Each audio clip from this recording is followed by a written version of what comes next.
There we go. All right, I'm sitting here with Josh Jeros. Where are you from? Where do you hail from? Well, originally I hail from Minnesota, right next to the Minnesota. Canadian border. Yes. You don't say. All right. How long you been in Texas? I've been down here 9 years now, maybe 10 years. I've lost track a little Sweet. What part of the state are you in? I live up in the Woodlands, Senate District 4. Okay. I know where the Woodlands Yeah, is. real conservative county. Yeah. I went to Klein High School, which was just below the Woodlands, and back when 1960 was 4 lanes and a whole lot of dairy farms. There was one mall. There was Champions. I think it was called Champions Village or something like that. One mall. There were like 3 subdivisions, and that was it. And so last time I was on 1960, I didn't even recognize it. So, but I know exactly where you're from. Do you miss walleye fishing? I do. I'm surprised you know about walleyes. Yeah. Oh man, yeah. You bet. Oh okay. yeah, walleyes. I was fishing in Chile. I was in South America 25 years ago, and I was down there, and I was going to be trout fishing, and I got onto this lake, and I got a hold of a boat and was out on this lake, and we kept catching these really big fish, and they would fight for a little while and then give up, and I'd bring them in, and I didn't even have any idea what they were. I'm a trout fisherman. And so I start taking pictures, and of course it was way before uploading it or anything. So I had a stringer of these unknown fish, and I got back, and a friend of mine from Minnesota said, "Holy cow, that's the biggest stringer of walleyes I've ever seen."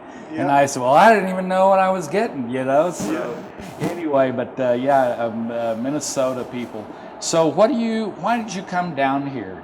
Why did you come to the convention? What's your story? Well, that's a good question. So I'm here down at the convention working on equal parenting legislation. I am a Christian guy. I'm a conservative.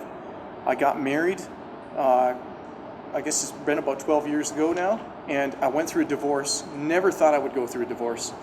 Had no idea what a divorce even was, and fought tooth and nail to try to save my marriage.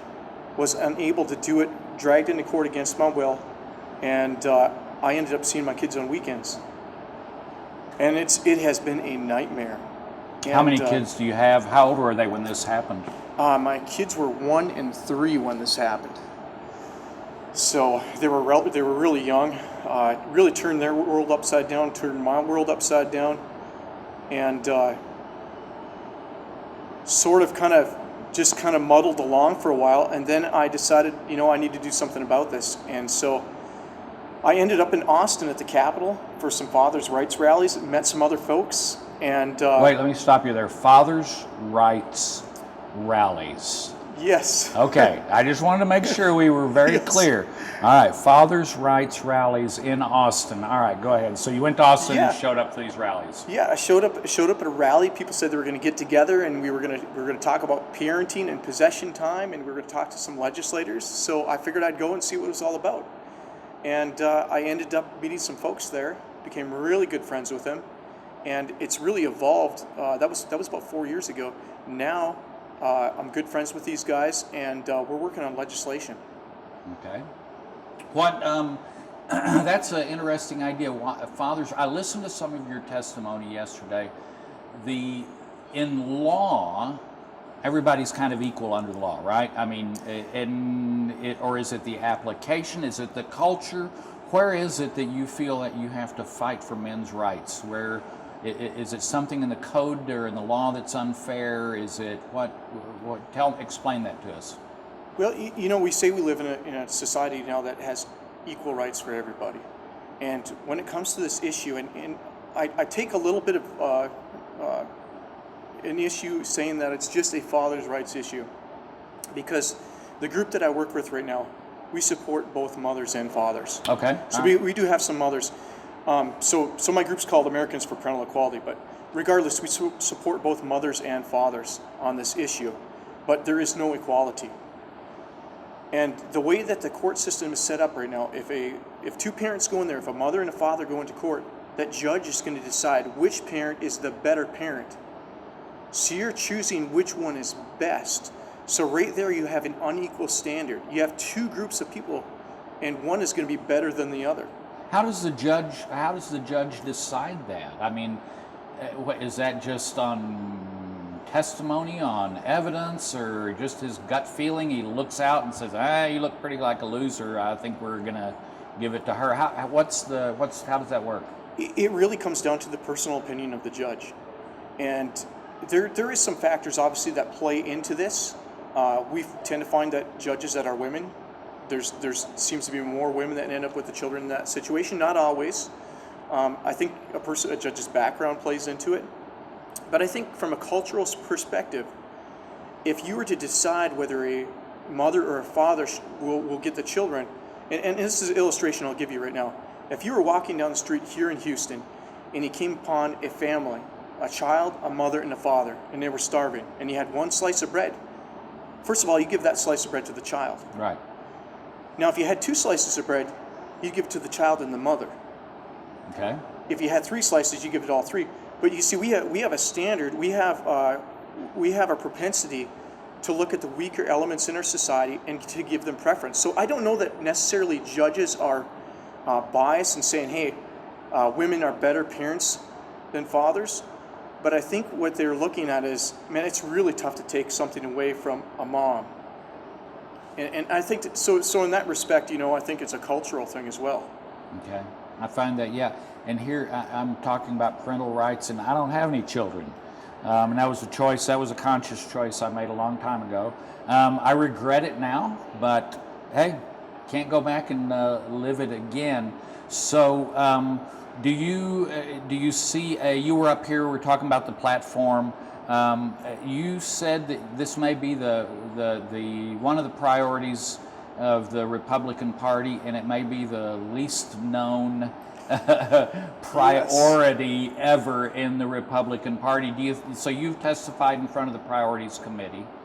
Yes. And what was your testimony? How do you think that went across, and do you think it might become one of the priorities? Well, the testimony that we gave was well received by all the committees, the legislative priorities and the platform committee. I think a lot of people realize that children being deprived of a meaningful relationship with a father or a mother is an important issue. I mean, statistics show us that children that grow up without fathers in the house, it destroys their lives. And so we gave testimony. It was received, overwhelming support from both committees, from the legislative priorities and the platform committee. So, but I'm just sharing with them that we need to change the starting point right now. And that is our whole testimony. That was my testimony to this committee. We got to change the starting point. We don't want to start, if 2 parents come into court, why are we looking at the child is going to either have a relationship with one parent or the other? That child needs that relationship with both parents. And so instead of a starting point of looking which parent is superior, let's consider that both parents are needed in that child's life. Absolutely, I think they are. And culture's fighting that. We've got the culture telling us that, you don't need a man in the house, or, that's usually the way it goes. I started to say you don't need a woman in the house, but that's not what our culture is saying these days. And as long as ever since the feminist movement that I recall from, I guess I remember it when I was kind of old enough to pay attention to women in the mid-'70s, early '70s, and I remember, that idea that, women are scrapping to get equal standing, and it almost seems like in this situation that it may have kind of, I don't know if it's flipped or, but like you said, you don't want to make it about men's rights, you want to make it about equal rights. What does that look like when it comes to, I mentioned this yesterday to one of your friends.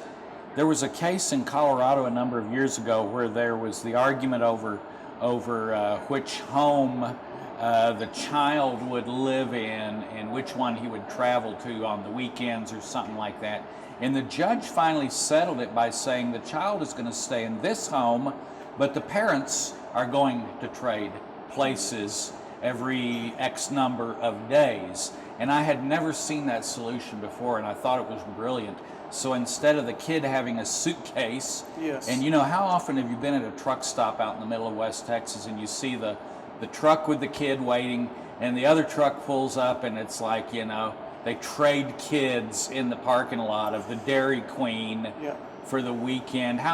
So we're talking about fixing things like that, aren't we? No, and this is an issue actually that comes up quite frequently. In fact, I was just down at the our booth on the floor below, and a lady came up and she described exactly the situation that you described, that the parents would move in and out of the house instead of the child. And I think there's a little bit of a misconception with that, because one of the arguments against parents having an equal possession schedule with children is that the child is going to move a lot between houses, and that's going to cause a lot of instability. So I think that's why people hear this idea, and it's great. And if you can work that out, that's a good solution. There's nothing wrong with that. But equal parenting schedules do not interrupt the stability of a child in the way that we think they do. And we always think that it's the child's possessions, that it's their bed, it's their toys, and whatnot that are important to the child. But the child's stability comes from the relationship with the parents, not from their surroundings. And I think we really miss that point in these type of discussions. Have you, and not to open up any wounds, but have you and your ex-wife worked out how is that working with your kids? How old are your kids today? And if you don't want to talk about this, I'm a wide open book. Okay. No, my children are 7 and 10 right now, and it's been rough. I started out with a standard possession schedule when they were really young, which meant Thursdays was just 6 to 8 o'clock at night. Now, when my youngest Elijah turned 4, it went to a expanded possession order, which means I have him Thursday after school till Monday morning when school starts up again. But things have changed a little bit more. Their mom's given me a little more leeway, and which is great. And the kids have been with me in the last few months, maybe even a little bit more than half the time. Okay. But it hasn't always been that way. And I've really had to fight tooth and nail. And I'm hoping that we're headed in a better direction now at this point, but it's hard to say. The order is still in place, even though we're agreeing on something that isn't the order right now. I had a friend years ago who actually had to sue his girlfriend so that he could have some rights as a father. And I remember, and this was goodness, she's that girl now, the daughter involved is, she's in her got to be in her mid-20s. But I just remember thinking, how weird is that? You know, and he had to take his girlfriend to court because he wanted to be in the life of that child. And now mom and dad, the mother and the father, are, after all these years, eventually got back together. And they're living together and happily, I guess, married. I don't know. But everything, in time, everything worked out. But that's a story I hadn't thought of in a long time. What other, as far as being here this week, has there anything unexpected? Have you gotten pushback that surprised you? I mean, I know you said the support's been amazing. Anything unexpected happen while you were up here? Well, we have added a new guy to our group, David Bello, who has done an amazing job. Look, we're just a group of fathers. So one of the ladies said, I'm going to call them the dads. Right? Yeah, no, they do. Dads. They do. Y'all are the dads now. Okay. So this is an unexpected process. First of all, most of us never expect to go through divorce. Right. So it takes a while to kind of come out of that. You kind of get your bearings. We decided to get involved politically because we realized that's the only way to get the laws changed. And it has been a time of learning for us. We went to the convention for the very first time the last convention. In San Antonio, 2 years ago. Yes. Right. And we had a great time there. We realized that we could connect with grassroots, that we can get the message out there. Because most of these folks, even at this convention, have no idea what equal parenting is about. Mm-hmm. And that's not their fault. We have to reach them with that message. So we're getting involved politically, and David's been great about that, just helping us out. And there's a number of other people who have given us some tips and some pointers, just real simple things, about testifying in committees, about reaching out to legislators, getting appointments, even just, getting the language in some of the bills that we've needed to, submit. So it's a learning process. We're all fish out of water, but we're really coming into our own here, especially with this session coming up. I really think we've got a good chance of getting an equal parenting bill through. Good. So tell us where we can get more information about you, Facebook, website, contact info, so that we can let the folks know that are watching this. Where? Okay. Well, our group's called Americans for Parental Equality. And so if you'll go on Facebook, you can look up our group, Americans for Parental Equality. And that's where you can really connect with us. Send us a message on there. We'll reach out to you. There's a lot of good information. We try to post things on the site, especially for parents in Texas that are going through something. We do update our page with legislative items from time to time, how people can get involved. Okay, that sounds great. And give us to go out here, if you had a mother and or a father, I'm going to say a father and or a mother going through a divorce right now at this moment with a couple of kids, is there one piece of advice you would give either one of them or both of them to maybe make the path a little bit easier? Well, let me give you. Can I give you multiple pieces of advice? Absolutely. Okay. Go for it. So the number one rule I would say, bar none, about anything that you do when you're going through a divorce, barring that marriage can't be saved, is do everything you can to try to save that marriage no matter what. That is the best for kids. But if you find yourself in a situation where you're going through divorce, never say anything bad about the mom or the dad.